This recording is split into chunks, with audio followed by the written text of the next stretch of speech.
back to the garage. Motorcycle toolkits. Do you know what's under your seat?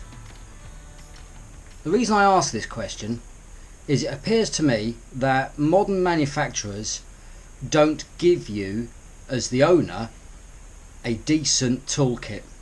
And I reckon there's three reasons to that. One, it saves a little bit of weight.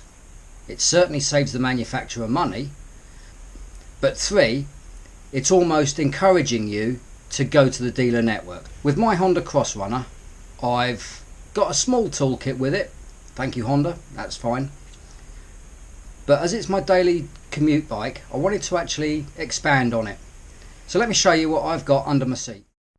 So I've taken the pillion seat off the Honda Crossrunner, and you can see it's quite packed.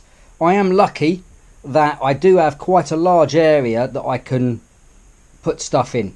So let me just run through it and then I'll break it down bit by bit. This is my main toolkit. A small torch and warning triangle lamp. Small compressor. The tools I'll need if I'm doing some chain tension. And lastly, I've got my puncture repair kit. So first off, my small compressor. As you can see, this one's come from the RAC, but it's basically the same design and make as the ones produced by Sealy.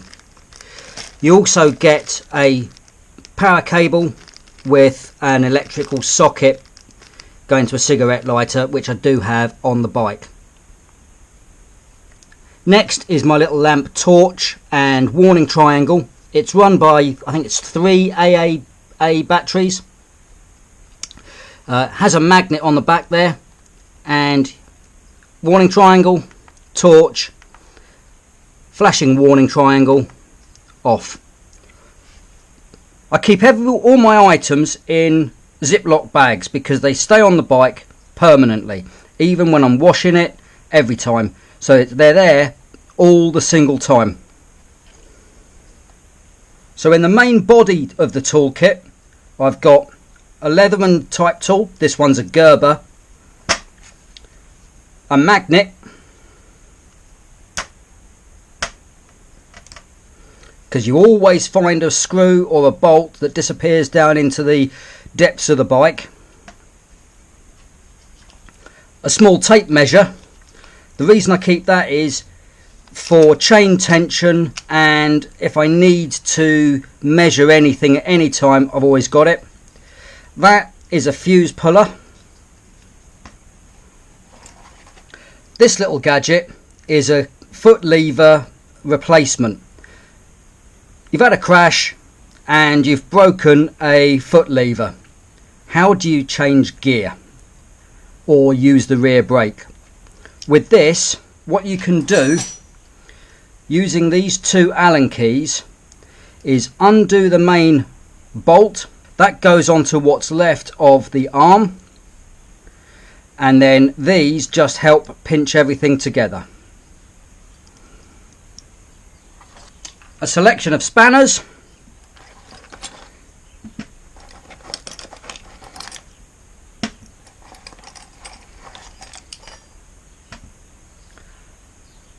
Because the bike's made by Honda, like a lot of the Japanese bikes, all you really need are metric sizes. This particular tool came with the bike. It's not my primary 14 and 13 mil spanner, it's my secondary. So I've got a 13 with a secondary 13, 14 with a secondary 14. 14 is mainly for the mirrors. An adjustable spanner, a 19 mil socket, which is the right size for the rear wheel, with a Phillips screwdriver on the end. That just stops me from embedding the Phillips screwdriver into my hand. A ratchet driver with some bits, but I've also got other bits in the end. A bit of emery cloth, a selection of small tie wraps. Long tie wraps I keep elsewhere on the bike, and another couple of Allen keys. In here is an old Honda toolkit bag. The reason I keep it in there is basically just to stop excess damage to the Ziploc bag. The C-spanner to adjust the cam on the single-sided swing arm of the VFR800. Also on the reverse, I've got measurements and numbers that I actually need to know. So I need between 30 and 40 mils of slack, and that the pinch bolt should be torqued to 74 Newton meters, a 17-inch spanner to undo the pinch bolt, the extension arm which doubles up to do that, to undo the C-spanner, but also when I've got that on the pinch bolt I can put that in there, and that just gives me enough leverage to be able to undo the pinch bolt. And finally, again in a Ziploc bag,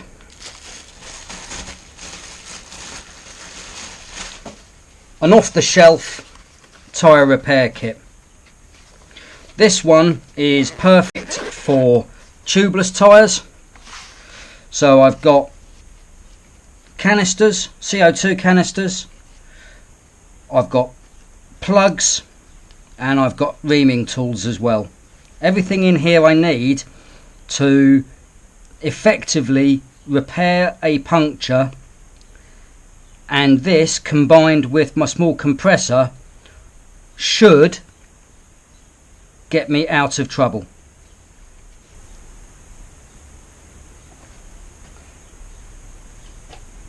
There you go folks, as I was saying, I do have quite a large area in here to be able to put the stuff in. So the puncture repair kit goes in first, that goes in the back here. This cable is the seat release lock mechanism. Chain adjustment tools. The keen-eyed amongst you will see where I get my Ziploc bags from.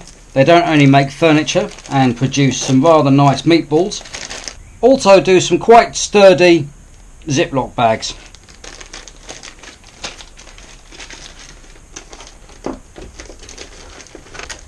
As you can imagine, it is a tight squeeze in here.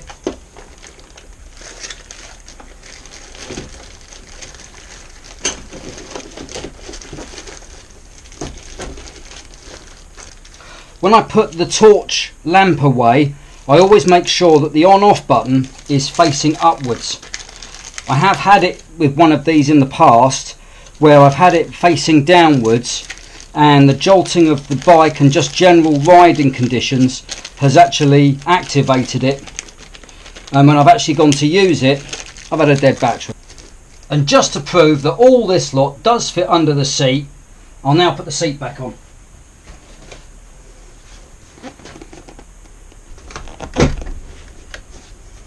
There we are, we're back on. Okay folks, thank you very much for watching. Hope that's been of interest. If you like the videos, please consider subscribing. It'd be lovely to have you along on this little journey. Till next time, stay safe, but keep rubber side down.